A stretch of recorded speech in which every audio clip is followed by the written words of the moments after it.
Welcome to the City Manager's Report. The City Manager's Report, a look at city updates and municipal news. And a preview of the next Oshkosh Common Council meeting agenda. Your hosts, Emily Mikowski of Oshkosh Media and Assistant City Manager, John Fitzpatrick.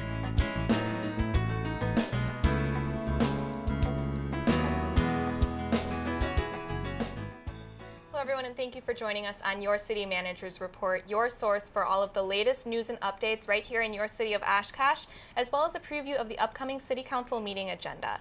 I'm your host, Emily Mikowski, joined as always, well, not actually as always, that's part of my script, I stick to it too closely, joined by our Assistant City Manager, John Fitzpatrick, who is subbing in for Mark today, who is at a conference right now. So, John, thanks so much for finding some time out of your busy schedule and meeting with us today. Well, thank you for having me, Emily. Yeah, it's always great to have you in, and of course, as you can see, I get a little too caught up in my usual routine here, but we're happy to have you, and we've got a ton to talk about today. So we're going to go ahead, dive right into our hot topics for the first half of today's show.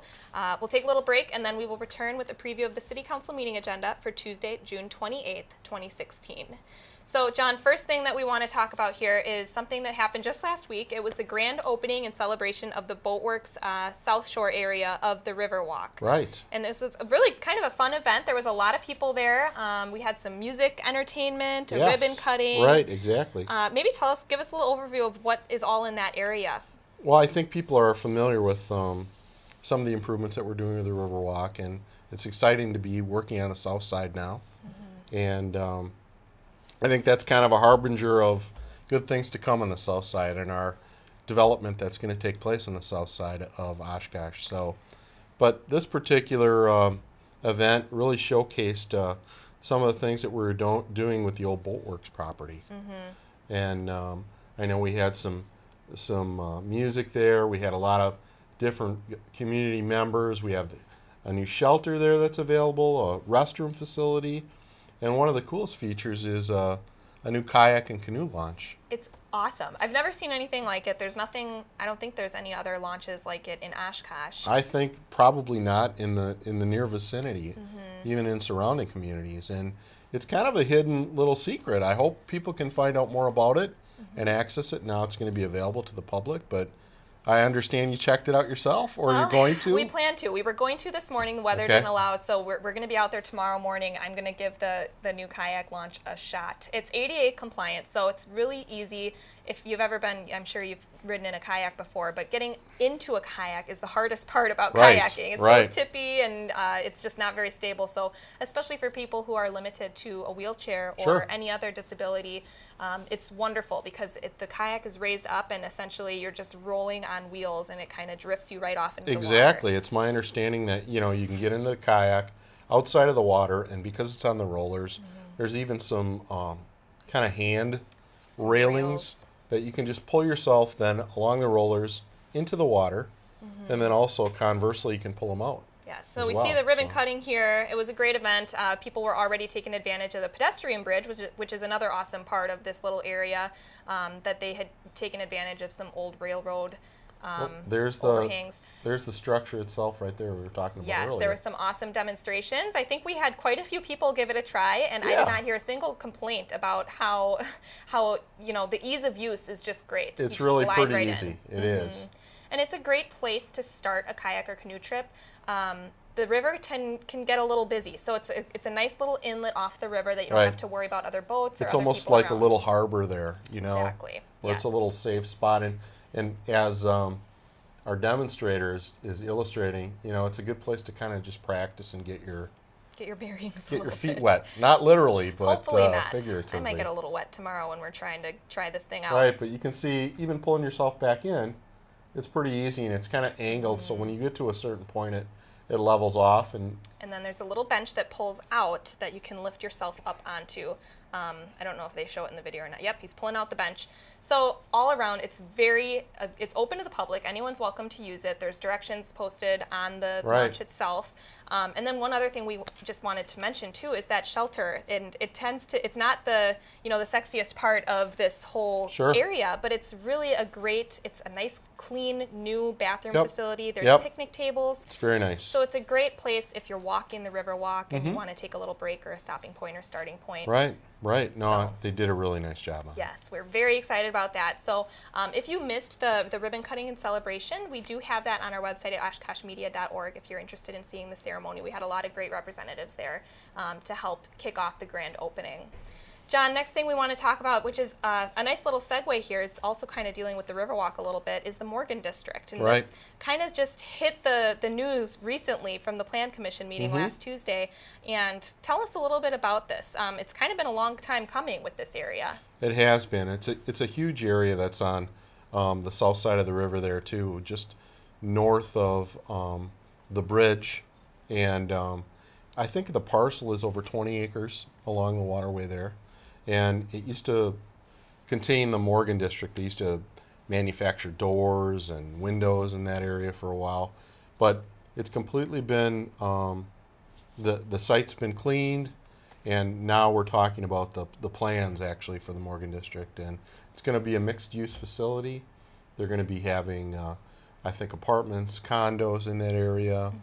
But one of the more exciting aspects of this development is a new grocery store, and I think that's something for people that have been downtown and have been living downtown for a while are really looking forward to. And you mentioned in our prep when we were getting ready for the show today, you said that it's in the location, it's a food desert. What Right. exactly is that? Well, that's a term that's used by planners to talk about how when you want to generate development in an area, you want to make sure that people are living and accessing food and can just don't have to leave that area, you know, unless of course they want to. But Right. you want to make it as convenient as possible. So in order to redevelop an area, you want to make it convenient for them to live there, to walk there, to get groceries there.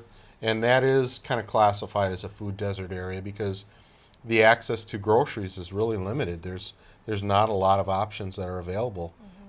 Especially to university students. And that's another cool aspect of this. I think it's going to be accessible by the university, and we're very excited about the vendor that is planning to be part of this development. Yes. And you're familiar with this. It's I am. It's called Fresh Market. It's Fresh Market. They have some stores in a variety of different areas. They're very familiar with college communities, and for people that I happen to have two kids right now that go to UW-Madison. They have a store at UW-Madison. It's right on University Ave. It's very cool when you're driving down. It's on the left-hand side. It's very beautiful. I don't know if we have any pictures of that, but And one of the great things, I actually covered the Plan Commission, so I was listening to the discussion, and they had the owner of the Fresh Market there telling us about his stores and how Yeah.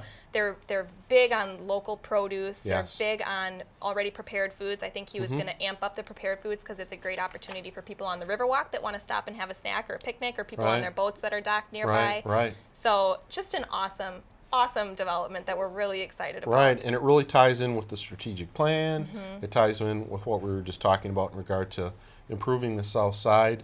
I know you and City Manager Roloff have been talking about the Buckstaff property coming down, so I think we've made some significant progress in the downtown core area, and I think people are waiting for us to be able to make that same sort of progress just south of the river. Yes. So this is a big, big step toward that. Things are happening on this side of Yes. town. That's good. So as far as next steps go, I think I had heard from Darren Burek in the planning department. It's July, I think. July they're coming to council. Yes. And then after that, that's when the main timeline will kind of get Right. set out. It'll get more firmed up. So Perfect. Yeah. Well, thanks for the update. That's very exciting news. It is. Next thing that we want to talk about, John, is more of a seasonal thing. We've got 4th of July coming up already, I think next week already. So just a few updates. Of course, no garbage and recycling on the 4th of July, which is on a Monday this year. And collections for the remainder of the week will be just one day later. So if your garbage and recycling collection is on Monday, it will be moved to Tuesday to Wednesday, and then Friday will be moved to Saturday. After that, the next week, it will go back to normal. And then, of course, Go Transit, there will be no bus service on the 4th, so make sure you plan your trips accordingly. And I think it's just the 4th that they're going to be closed at Go Transit, so you don't need to worry about the rest of the week for that. Right. Got to talk about the parade. Are you going to the parade this year, John? I am.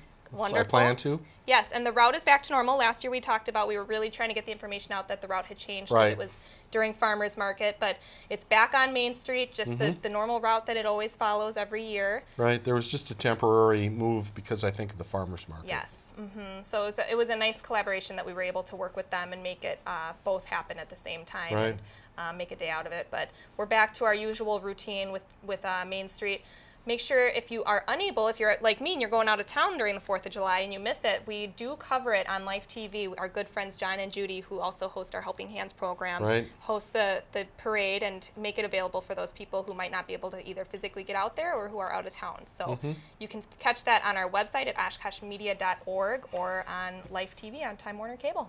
That's right. I know a lot of people just watch the parade because they want to see their children and Yes. the marching bands too, and or other people that they know that are participants. So Yeah, that's what's so great. The parade's here in Oshkosh. Yeah. Everybody gets involved. And Right, it's just a right. great opportunity to come together. well, and as I think it's a community. good idea that we do make it accessible to those people that aren't able to be there in person. So. Yes, those are the biggest hits on YouTube. We've got those parades. People Yeah? really like them. That's yeah, good. yeah. That's good.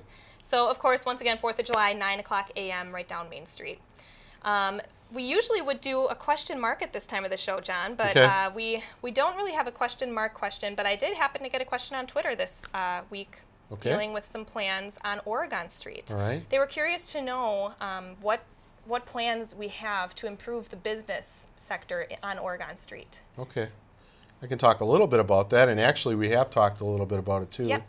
You know, there's Oshkosh is unique because of the river and because of all of our waterways, but sometimes there are different business sectors that, you know, aren't necessarily part of Main Street, and Oregon is one of those sectors. And although they've talked about creating a separate business improvement district in Oregon and also the Ohio area, I really think some of the things that we've been working on are going to be able to help those areas out naturally. We talked about working on the south side of the river with our development initiatives. The Morgan project, I think, is going to impact that area. The river walk, the activity of people on both those areas, the idea that Buck staff is going to be coming down. There's been some significant interest that's been generated in those areas, even though that building hasn't even been taken down yet. So I'm very excited about the possibilities for the south side, south of the river. And It's I almost think a ripple effect. it is. That's a good way to describe it. Yeah. And I think, you know, we talked about the grocery store that's going to be going in the Morgan district, and I think it will continue to expand, and I think those businesses in that area will reap the benefit of that. But it does take time. So Everything does, but it's all in the works, and there's a lot of great things to come here in Oshkosh, Right, even on exactly. Oregon Street. So, yes, absolutely. yes. All right, well, it's that time of the show. We're going to go ahead and take a little break on City Manager's report, and when we return, we're going to dive into the City Council meeting agenda for Tuesday, June 28th. We'll be right back.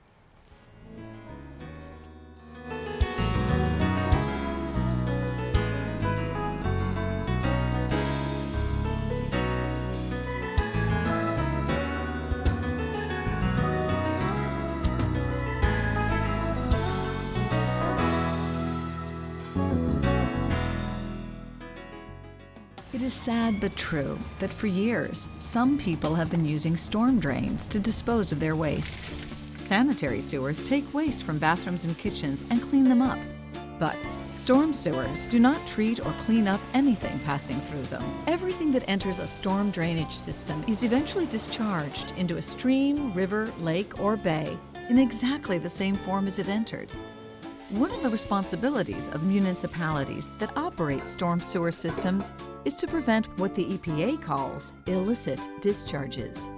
Illicit discharges are any discharges of non-stormwater into or through the storm sewer. When illicit discharges enter surface waters, they can kill wildlife. They can suffocate plants and fish, destroy breeding and nesting areas. Never pour or dump anything down any storm drain.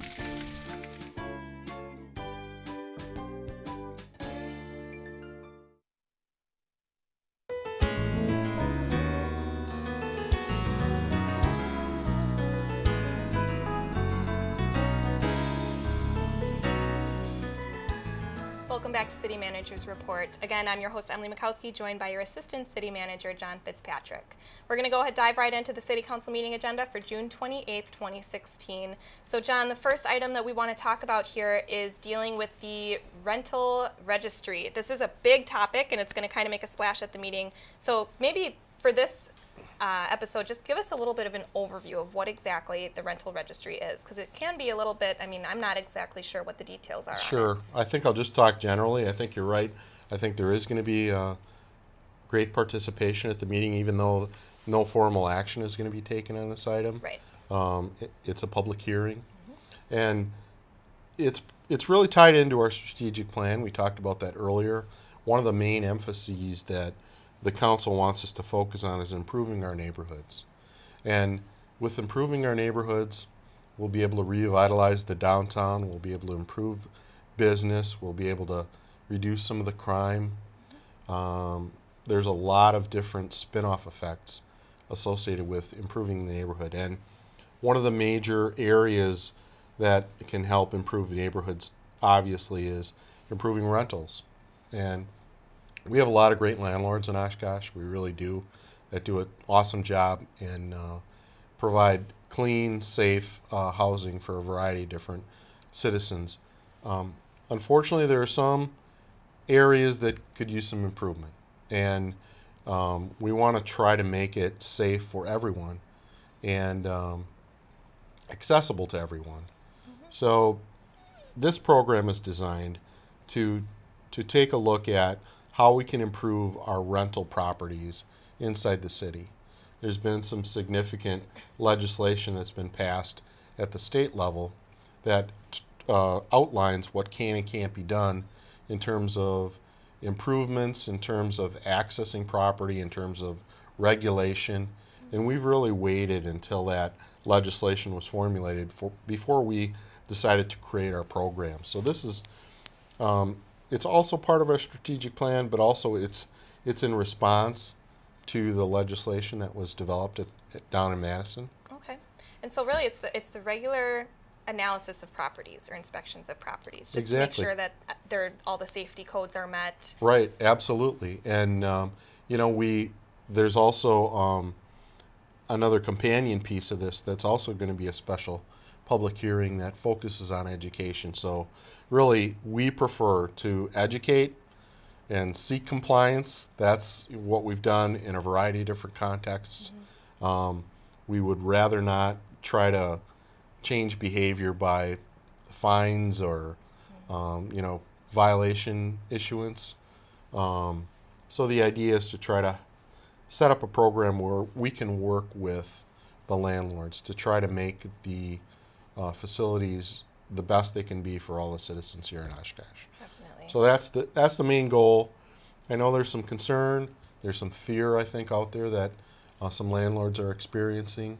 But I hope that they'll keep an open mind and that we can work with them and make this process as good as it can be. Yes. And the other item you were referring to is the item number 4. That's reviewing the approval of creating a section 259.2 Rental Housing Advisory Board. Right. So that's kind of just creating a group of people that are going to kind of see this through and give recommendations. Right. Their focus is primarily education and to develop different educational programs and provide advice in terms of how we can improve our rental segment of our community. So that's really the focus that they have. We have a separate Fair Housing Board that deals more with discriminatory actions and making sure that we don't have that sort of behavior that takes place inside the community. But really, this new board is designed to get input from a variety of different sectors, including the landlords, to try to help educate everyone and make it a good experience for all involved. So great. Well, thanks for the overview. We look forward to hearing more about that at the meeting, and I'm sure we'll hear more about it after. Next item we want to talk about, John, is under the consent agenda, and this is dealing with the conditional use permit for an exception to the downtown overlay district, and that's at 531 North Main Street. That's the dealer socket building. It is. For those people that aren't familiar with it, it's been there a long, long time. It's just, I would say, south of the Roxy Supper Club a little ways. and it's almost directly across from Peabody's. It's almost right in the middle of the block. It's a very big building, and Dealer Socket is a company that is involved in website design, and they're one of the preeminent website designers for car dealerships, and a lot of people might not know that. They're very successful. They've They been are very growing successful. like crazy the past few years. They have been. And Go ahead. the item on this agenda, dealing with Dealer Socket, is specifically for the sign that they're hoping to put up on their building. Exactly, right. And you can see in some of the pictures that we're able to show you right now that the location of the sign is going to be on the side of the building. And this is a historic building, and they want to maintain the integrity of that structure and kind of honor the architecture associated with it. So they were very careful, and they worked with the Landmarks Commission. And you can see some of these older pictures illustrate that signage was there in the past. So for those people that treasure that history and want to make sure that although this is very their business is doing great things, that we still keep an eye toward the past and want to make sure that it fits in with the existing structures that are there. And Dealer Socket has been very good to work with, and we're really pleased that they were able to bring their organization downtown. And I think they have well over 100 employees that they have there in that facility right now. Yes. And as you said, they're very successful, and they're always looking to do more. So we'll see what happens. Yeah, so a neat little addition to the downtown Right. area to improve that. Next items that we want to talk about, kind of related, 14 and 15. These are resolutions dealing with some bonds. One in the amount of 5.2 million, almost 5.3, and 7.1. That's for water and stormwater projects. They are. Yeah, this is a little over my head. So give us a little bit of an overview of what this is. I can give you a little overview. These are projects that were approved in the capital improvement program this last fall by the city council. And when we approve projects, we also then have to pay for those projects. And part of that process includes the sale of bonds. And these two particular breakdowns for water and stormwater, we try to be as transparent as we can. So we try to share with the council exactly what we think we might need to do and then what the actual outcome might be. So it started in the CIP this last year, and then in I believe in March we had a projection as to what we thought the interest rate might be. And I think at that time it was like a little over 3%, 3.3, 3.2, something like that. But now those rates are a little more favorable. I think they're more around the 2% range. I think 2.5, 2.6, something like that. We won't know exactly for sure until actually the day of the sale, which is that Tuesday before the council meeting. So they actually have the sale. Right. They have the sale, and then they finally, they report the final numbers to the council right prior to their approval that night at the council meeting. So based on our assessment, we think that it's going to be better than what we originally thought, but these are really needed to fund those stormwater and water projects that we have on shelf. So wonderful. So it's good news. It's good news. Early redemption of the bonds. It's good news that we're able to move forward with those projects, and it's good news that we'll be able to fund them at a low rate. So that's the important part. Wonderful. Well, thank you for making sense of these 2 to Sure. 3 very long items No, on the I'm glad I could agenda. help. So we look forward to hearing more news about that as well. Another item under pending ordinances, John, that we want to mention is the expansion. It's for a zone change for Evergreen Retirement Community, and it's quite a project that they've got planned here. Tell us about it. It is. It's very exciting. It's a multi-year, multi-phase expansion of their facility. And for people that have lived in Oshkosh for a while, they're familiar with Evergreen. And, I think they really began in Oshkosh, probably in the 50s, but really started to go a little bit more fervently in the 60s, and they became Evergreen Manor. But they've been in Oshkosh for over 50 years. And it looks like we have a picture of their campus, and they've really expanded over that time period. But the project, it is. The project they have in the works, there's really a few phases to it. They They want to add a 61-unit apartment building. It's going to be 3.5 stories high. They're going to have some underground parking stalls. I think they'll have 70 underground parking stalls. As part of this project, there'll be a detention pond that'll be placed on their campus. They also have an outdoor parking lot that they want to provide for additional access and for people to provide more visiting opportunity for the residents. There's going to be a new monument in terms of their signage in a variety of different locations. And I think they're also planning another addition to the western elevation of the manor. I think it's about 5,000 square feet, so they're adding on there, and they're going to improve the facade, kind of update everything, modernize it. And then finally, I think part of their plan is to provide more canopies and more drive-through structures, just to make it easier for people when they're coming and going from any of the buildings. For dropping off and things like that, too. Exactly, right. Yeah. If they're picking up or dropping off residents or picking up or dropping off grandchildren or whatever it might be. Lots of grandchildren, let's hope. That's right. It'll be a lot more convenient. But it's very exciting to hear something like this. Like you said, Evergreen has been such a mainstay in Oshkosh for so long. So it's so exciting to see the success that they've had and will continue to have as they create this new addition to their campus. Well, and I'm glad you brought that up, because I think, one of the things that we've been able to experience that's a common thread through most of these things that we talked about today with the Morgan District, with Evergreen Manor, with Dealer Socket, they all have ties to local developers. And I think it just really illustrates the confidence that the community has in the direction that the city is moving, and also that they take great pride in the community and they want to try to make it better. So we're very proud of that, and I think it creates a greater opportunity for us to be successful because we know the people that we're dealing with. So makes us proud to live in Oshkosh. Absolutely, right. We got one more item to cover, John, just briefly.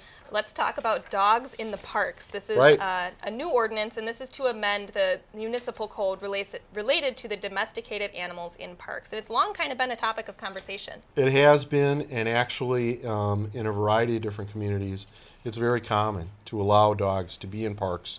This ordinance is being proposed and brought forward by the Parks Advisory Parks Board, and the idea is to limit domesticated animals to the trails.